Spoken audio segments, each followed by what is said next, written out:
అల్పపీడన ప్రభావంతో భాగ్యనగరంలో భారీగా వర్షాలు కురుస్తున్నాయి. గత 2 రోజులుగా కురుస్తున్న వర్షాలకు నగర ప్రజలు అల్లాడుతున్నారు.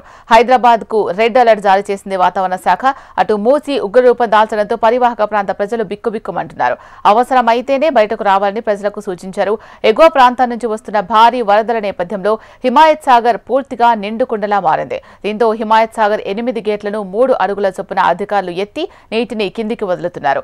మూసి వరదల్లో బండ్లగూడ పిఎన్టీ కాలనీ చిక్కుకుంది. దీంతో వరదల్లో వందలాది ఇండ్లు చిక్కుకున్నాయి.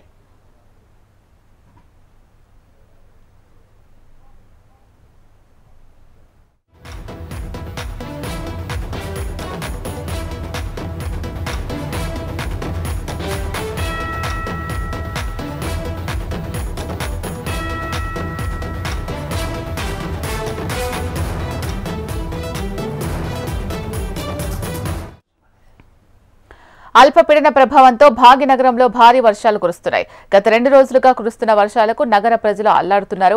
హైదరాబాద్ కు రెడ్ అలర్ట్ జారీ చేసింది వాతావరణ శాఖ. అటు మూసి ఉగ్రరూపం దాల్చడంతో పరివాహక ప్రాంత ప్రజలు బిక్కుబిక్కుమంటున్నారు. అవసరమైతేనే బయటకు రావాలని ప్రజలకు సూచించారు. ఎగువ ప్రాంతం నుంచి వస్తున్న భారీ వరదల నేపథ్యంలో హిమాయత్ సాగర్ పూర్తిగా నిండుకుండలా మారింది. దీంతో హిమాయత్ సాగర్ 8 గేట్లను 3 అడుగుల చొప్పున అధికారులు ఎత్తి నీటిని కిందికి వదులుతున్నారు. మూసి వరదల్లో బండ్లగూడ పిఎన్టీ కాలనీ చిక్కుకుంది. దీంతో వరదల్లో వందలాది ఇండ్లు చిక్కుకున్నాయి.